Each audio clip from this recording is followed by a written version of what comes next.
Today's speech of mine, I do not have any wisdom or learning to share, which I generally prefer to do every time I make a speech.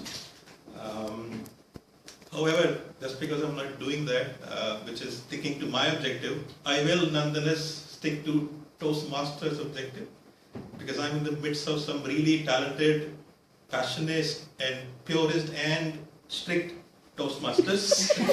So I will stick with the Toastmasters' objective.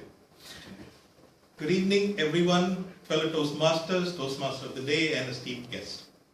So the title of my speech today is Real Virtuality. So what comes to your mind when we say the word virtuality? Any guesses? Anyone would love to try? What is virtuality? What is virtuality? Facebook friends. Okay, that's one.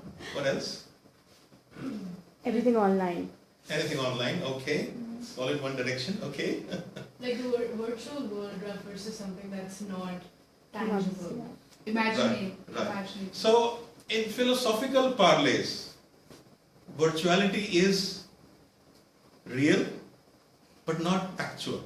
So I repeat, virtuality is real but not actual. Let me give you an example. So we all work with the computer, right? So but when you work on the window, right, there are a lot of instructions you gave, there's a whole lot of hardware and software interaction that take place. So what you see is real. It's in front of you, but it's not in actual. So anyway, it'll get more clear as we progress. So this is the title of my speech today, Real Virtuality.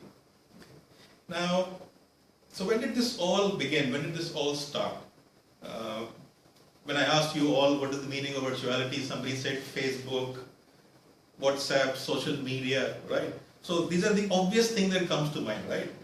Virtual reality is something we hear every day. There are a lot of virtual reality games, right? Devices, gadgets that basically simulate and replicate some of the real life experiences in a virtual sort of a way, right? The example is social media, WhatsApp, the internet. So when did all of this start? Did it start when we started to have the smart apps, or did it start when we started to have the internet, or did it start when we had the Industrial Revolution? I think it started long back, way beyond Industrial Revolution. So let's start from the very beginning. Let's go to human timeline, right? What we call as the archaic humans, and now what we have as modern humans, right? So archaic human as in you have your Homo erectus, you have your Neanderthals, you have your Homo sapiens, who are our ancestors, and coming to us now. So what happened in that timeline that suddenly the Homo sapiens, became the leaders or the rulers of the world? If you read the history, right, for thousands and thousands of years, they were nowhere in the food chain. It were the lions and the dinosaurs, and for right reasons, who were leading and ruling the planet Earth, right? So what happened? The Homo sapiens suddenly became the leaders and the rulers of Earth. So one key thing that surely comes out is their ability to communicate with one another in a unique sort of way, in a different sort of a way, right? So communication and language clearly is one thing that really sets them apart. So which means we're doing the right thing by coming here week after week, so kindly keep doing that. Communication is what has helped us become the ruler of this planet. Now what else happened? So there is just communication, right? A lot of animals could communicate in their language. Oh look, there's a lion, something of those, right? What else happened? So I think the key and the most decisive thing that happened, not I think, the research says that, is cognitive revolution. That happened. So what is cognitive revolution? It is to go beyond the obvious communication. It is to be able to conceive and communicate things which do not even exist, right? So a lot of these species, the apes, the monkeys, or early humans, were able to communicate in their language that, hey, watch out, there's a lion coming. A lot of people could do that, right? It's only Homo sapiens that could cook up something like lion is the guardian angel of our tribe. What does that mean, right? So the cognitive revolution, the ability to conceive of such thing really helped. So I'll give another example. So you try convincing a monkey that you give me your banana now, and I promise you that in the afterlife, you'll get tons and tons of bananas in monkey heavens. Can you do that? No. But with human beings, you can do that, right? We see that happening, right? So there are such big concepts. So what's the benefit of doing this? So what has happened is this communication plus the cognitive revolution, we are able to weave a lot of make-believe things and get to work together in a huge, large group. You could very quickly identify with someone who you don't even know.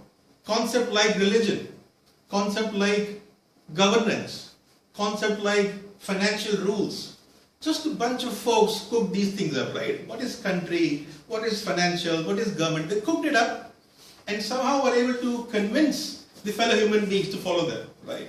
So if you think about it, for thousands and thousands of years, we've been living in a very virtual world. Do we live close to a river or close to a mountain or in a forest? No. We have been living in our cuckoo lands for thousands of years. We have been living in a virtual world for thousands of years. Hence the title of my speech, Virtual Reality. So what is real, what is virtual? So my point is, this ability to think of virtual things, let us not think against it. Let us not run down the WhatsApps or the Facebooks of the world. I can't believe I'm saying that, but let's not do that because that has been core to our existence. That has been core to our survival and the way that we have become the leaders. So let's embrace it. So we can't fight these virtualities. They are here, they will exist. What we can do instead is, we can become real, right? So if you're having a Facebook or a WhatsApp conversation, make it real. Do it passionately. When you are working in a lawyer's office or a chartered accountant's office, do it passionately, right? We have ourselves in our control, right? The system is far bigger and far greater. We have no control over that. But we have control over ourselves, right? So let's do that. Let us all do things with a lot of love, with a lot of passion, with a lot of energy, and enjoy this virtual reality. Thank you.